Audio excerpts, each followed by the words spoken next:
Good morning students, Sai Ram. Today we will learn a poem from your English course book, that is poem number 4, The Tri-Anti-Vonti Gondola. The Tri-Anti-Vonti Gondola is a poem written by C.J. Dennis. Before starting with the poem, let me tell you something about the poet. Clarence Michael James Stanislas Dennis, better known as C.J. Dennis, was an Australian poet known for his humorous poems, especially the songs of a sentimental bloke. Let us see the central idea of the poem. This poem is an imaginary one, not a real story. It talks about an insect, which is nothing but the poet's imagination. He is aware that the name of the insect is a very difficult word to pronounce and spell, but he hopes one would learn it eventually. After giving the readers so much description about the insect, he confesses that he hasn't seen the insect either. There's a very funny insect that you do not often spy, and it isn't quite a spider, and it isn't quite a fly. It is something like a beetle and a little like a bee, but nothing like a woolly grub that climbs upon a tree. Its name is quite a hard one, but you will learn it soon, I hope. So try, Tri-Anti-Vonti Gondola. In this stanza, the poet describes the insect as generally we do not often spy. That means we do not come across often. And it is not like a spider and not even like a fly, but it is something like a beetle, little like a bee, and not like a woolly grub. And then at the end of the stanza, the poet says, its name is quite hard, but he expects the readers to learn it soon. We like to show you the different insects that he has mentioned. And if we were to draw the insect, does it look like the one in the corner of your screen? Here, see the pictures of the insect, what the poet has talked about. So, he tells you that it is not like a spider. Can you see a spider? Yes. And it is not like a fly. See. And then, but he says that it is like a beetle. So you see the beetle here? And then, and it is also like a bee. So here is the bee. And not like a woolly grub. Can you see the woolly grub here? What is woolly grub? It is the larva of an insect. Let us see the literary devices that are used in this poem. First comes the rhyming words. Now what do you mean by rhyming words? Words that have same or similar ending sound. And then rhyme scheme. You have already studied So what do you mean by rhyme scheme? It is a pattern of rhyme that comes at the end of each line. So for this, let us go to the first stanza and try to find out the rhyming words and rhyme scheme. Let us see the rhyme scheme of the first stanza. The first line ends with spy. Second line, fly. So spy and fly, same sound. So it can be termed as A. Then third line, B. Fourth line, tree. So B and tree, different sound. So you can term it as B.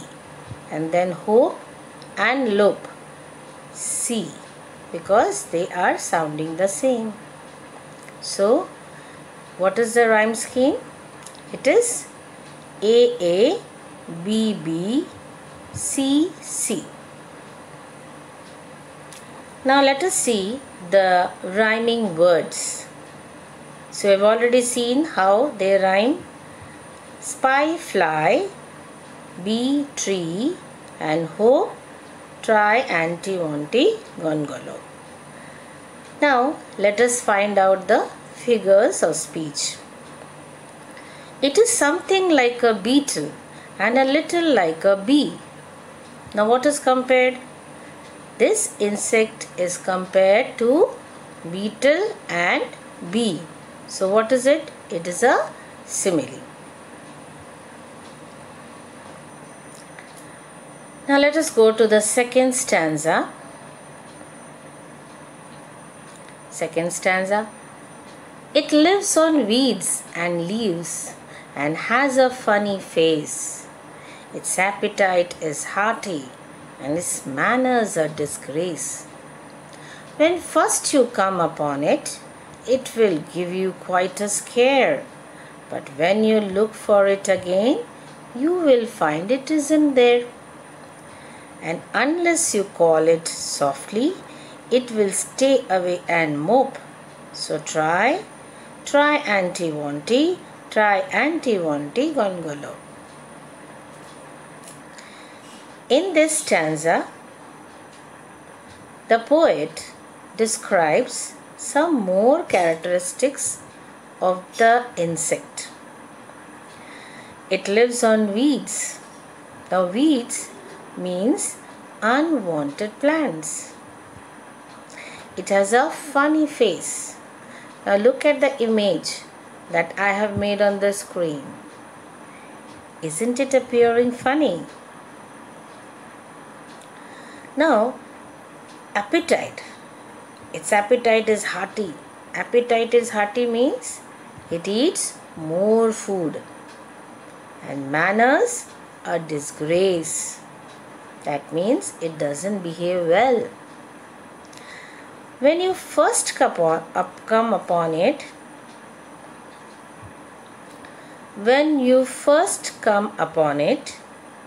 you will be scared because we haven't seen such an insect before. It's very unusual. When you try to find it again, it vanishes. That sounds creepy. If you don't call it softly, it will feel unhappy. That means it has great attitude. So let us see the weeds. As I have told you, weeds means unwanted plants. So these plants you can find in your garden and that has to be uprooted. It is unwanted plants. It grows very fast.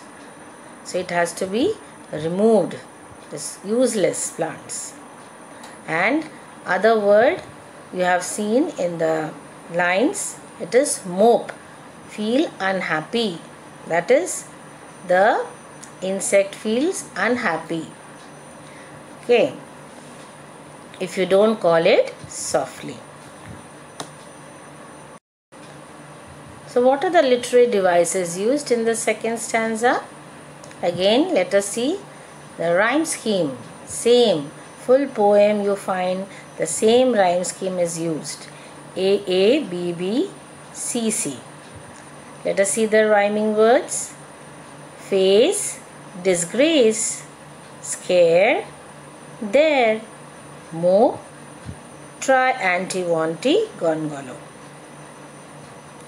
Now, let us see the figures of speech. It lives on weeds and leaves and has a funny face. Now here, which sound is repeated? It is the sound of L, L sound, and F, F sound is repeated. That means it is alliteration.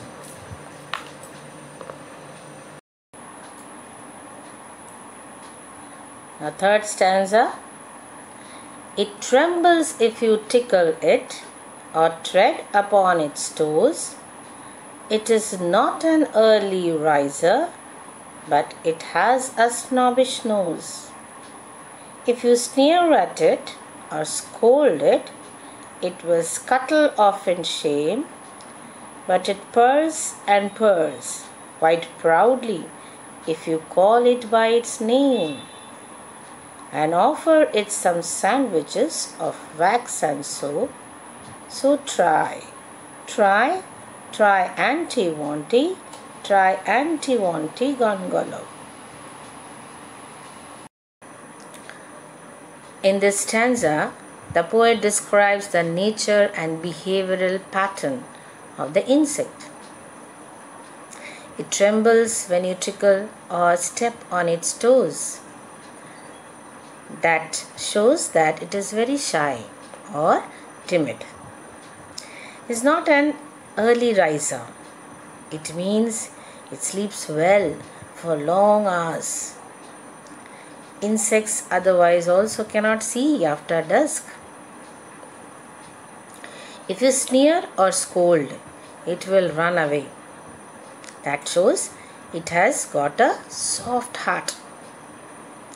But if you call by its name, try anti-wanti gongolo, it feels happy and it purrs like the cats.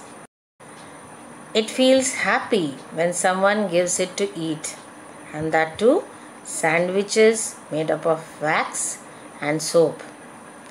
Now, since this is an imaginary poem, the poet has used his imagination in food also. Let us see the meanings now. Tread. Tread means step on. Snobbish nose. That is feeling of superiority.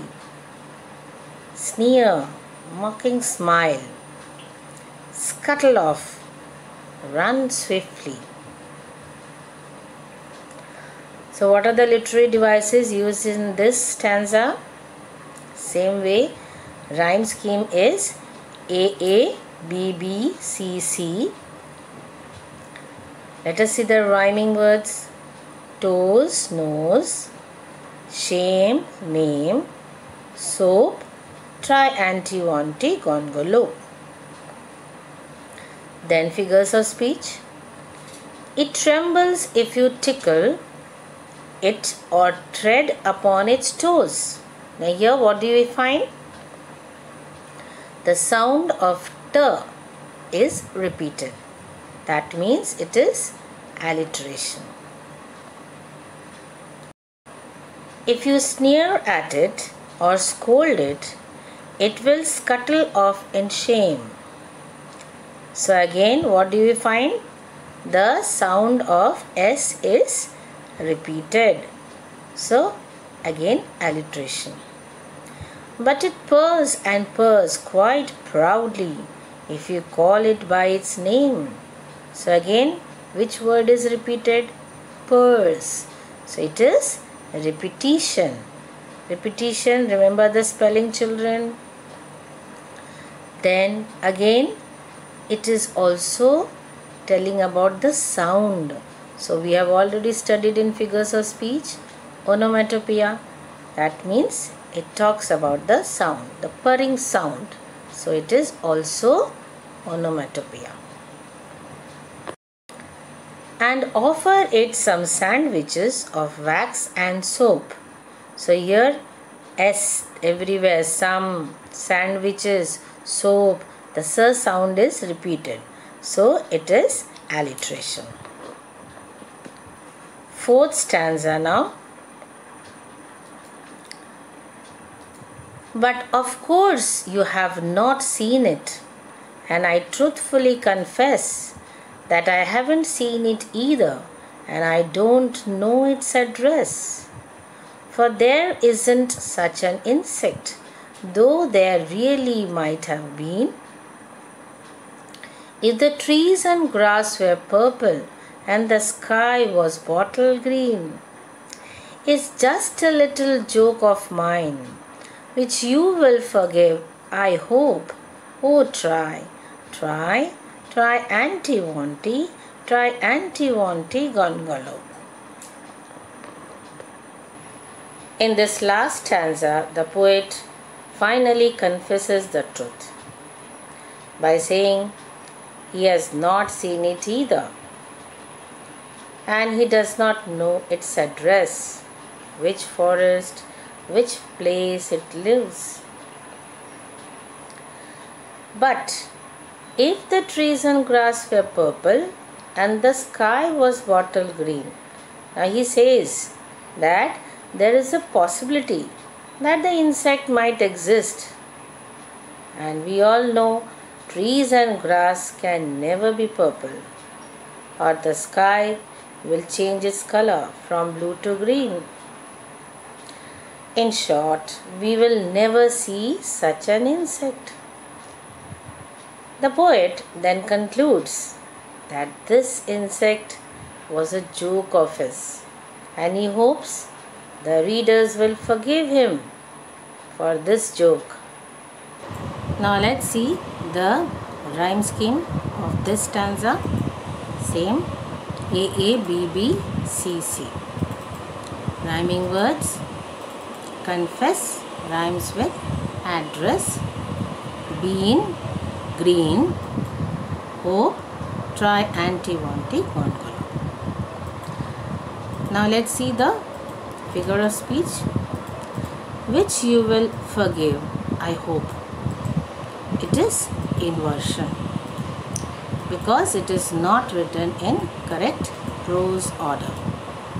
So correct prose order can be which I hope you will forgive.